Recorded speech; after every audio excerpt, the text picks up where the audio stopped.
So if you've decided that social media is a strategy for your organization in reaching your 2025 goals, then it can't happen in a bubble.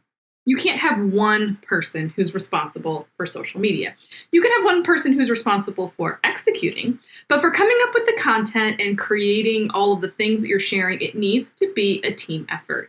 So today I'm going to share with you some ways to make that easier and make it happen a lot more smoothly. So if you are the one that was responsible for social media, or if you are an executive director or development director or a program person who just really wants to increase your social media presence, but you don't know how to do it with your limited resources, this is the episode for you. I'm going to walk you through just some quick ideas for how you can come up with your content and how you can make sure that it gets pulled together. So before we get to that, if you also want some help with your social media planning, download our 2025 social media holiday calendar. It's going to give you a ton of ideas and things that are just happening in the world that will give you great fun content things to think about. And you can get that at thefirstclick.net/resources. There's tons of other freebies that are there, but if you really want to knock social media out of the park in 2025, grab this calendar. It's 12 months of amazing ideas for you that everyone's going to be talking about, which helps grow your visibility because everybody wants to see those cute puppies and those cute, things that you guys are doing in your organization. So, firstclick.net/resources.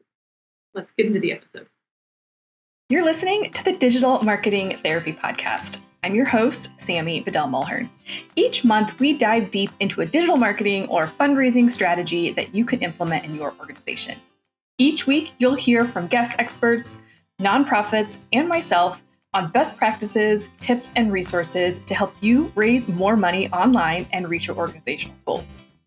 So here's the tough love, right? When it comes to marketing for a nonprofit organization, the thing that I hear the most, no matter what the strategy is, well, that's not my responsibility. I'm responsible for executing the thing. I'm fundraising. I'm doing this. I'm doing that. It's not my responsibility to come up with the marketing stuff. Now, yes, that is true. Whoever is responsible for your marketing should be guiding you a little bit in how you're going to pull this together. However, when it comes to social media, those of us that are in marketing aren't out in the field. We're not talking to people on a regular basis. And so we don't necessarily have all of the information and the gold that you have when you're out there working. So we want to think about our social media plan a little bit differently and really coming up with specific things that we need from people. And the biggest thing, if you are responsible for social media for your organization, is getting out ahead of things. Because the last thing we need is, oh, hey, yeah, we've got this thing tomorrow. I need some pictures. Can you give me that post? That doesn't work.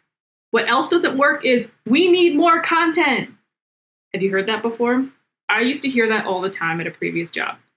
It is not the responsibility of people in programs and services in development to come up with the ideas or the concepts. They are not marketers, but it is their responsibility to help you with the stories, to help share the information and what they're seeing, the questions they're getting.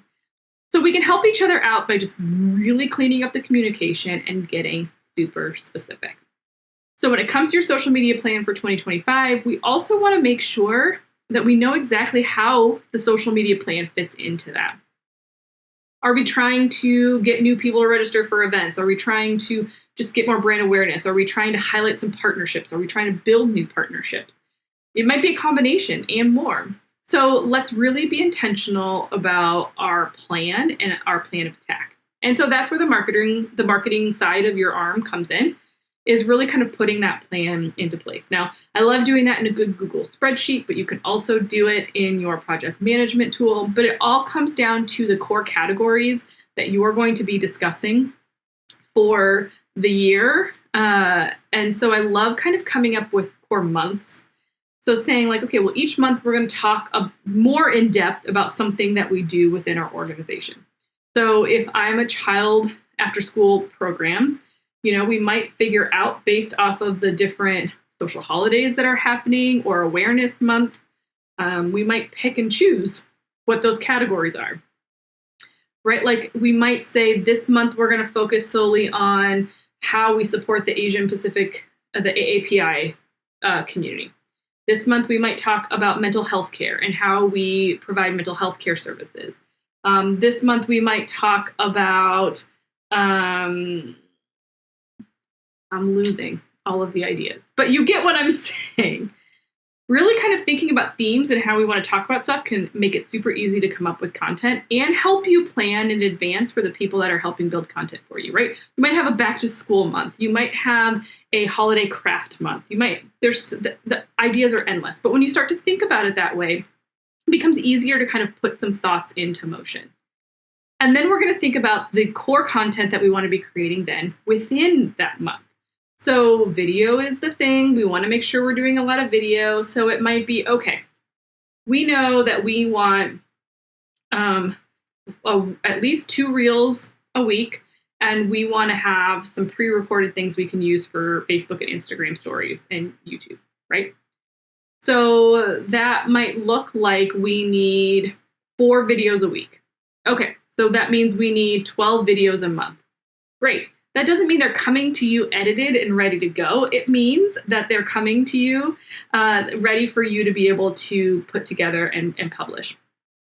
So now it's, okay, well, of the 2 reels a week that we're doing, we want 1 to be programmatic. We want 1 to be answering a question about what we do or how we serve or donations or whatever.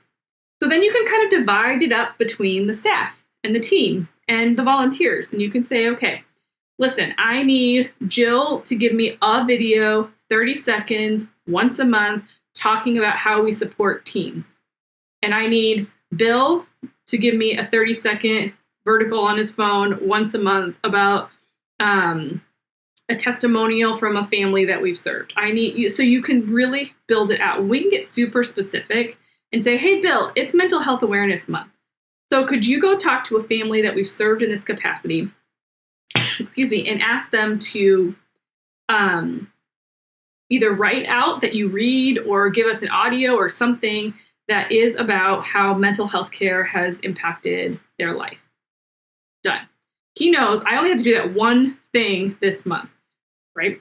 And then you're utilizing everybody on your team very specifically to get you the content that you need, but you're giving them 1 or 2 specific things. Hey, could you give me 2 videos that you can record them this week and we'll use them next month on, I want a big dog and I want a small dog. And I want you just to showcase their personalities and talk about who they are, how they got here, yada, yada, yada. But if I give that specificity to a person and ask them to record that, I'm much more likely to get that information back than if I just say, hey, we want content. So while you're working today, could you just record some content? That doesn't work. It doesn't get people going. They're not marketers. They're thinking about, okay, these are the things that I have to get done today in order to serve and build impact for this organization. They're not thinking about, I wonder how I can promote what I'm doing today. That's just not how their brains work. So it's up to us as marketers to be specific and ask for what we need. Now, going back to, we said, well, we decided that this was going to be the plan that we wanted to do. So then as the executive director, as the head of the development team, as the head of the programs team, it's up to you to kind of reinforce that. To say, I know that this is kind of an added thing as far as what you're supposed to do in your day-to-day, but this is going to help us get to this, to get to this, to reach this goal. So by the team really getting on board and understanding the strategy behind it, and then sharing the load amongst a lot of people to create that content, it makes things easier. And this isn't just with video posts. So you might have people that are not comfortable being on video, but they want to help. They've got great stories. They've got great information. So at staff meetings or in your regular emails, however you're communicating with your core volunteers and stakeholders and team, having something in there that's regularly saying, okay, what's a cool story that you heard? What's a quick win? What's a question that you got asked multiple times this week that we can answer? All of that stuff is gold for social media. But again, the people that are creating that content typically aren't involved in those conversations. What's a great win? What's a donor that we want to highlight? Having some core questions that you're regularly asking throughout the week that people just know, like, okay, when I show up to staff meeting, I'm going to come with these stories or these photos, can be really, really, really helpful. it just creates that culture of supporting social media. Now, when I sit in on meetings with clients, I'm typically like, oh, you said that. Oh my, like my brain is spinning. So even things that you think are minute or not a big deal, if you have the right people on your team that are kind of helping you with your marketing and your social media, they'll be able to pull those and ask additional questions and say, oh yeah, that's great. We can use that here. We can use that there. Who do I talk to kind of flesh this out? And remember, the big thing with social media is it doesn't have to be posted immediately. We live in this kind of like fast-paced, immediate gratification world, but that doesn't mean that you can't use something that happened today, 6 months from now, if it fits in better with the strategy that you're talking about at that time. So that's why it's important to always be generating, always be having content questions, conversations, always be taking photos and videos. Just because you don't use them right now doesn't mean that you won't be able to use them at some point in the future. So I hope that this is helpful and how you can kind of create a culture around creating social media content for your team that's going to help you in the long run. Really build out a plan and ask for things in advance. Give people time to pull things together so that they're not scrambling, because this isn't part of their main gig, their main job. It's important for them to do it as a part of supporting the overall organization. So let's help them help us by being specific, being clear, being ahead of schedule.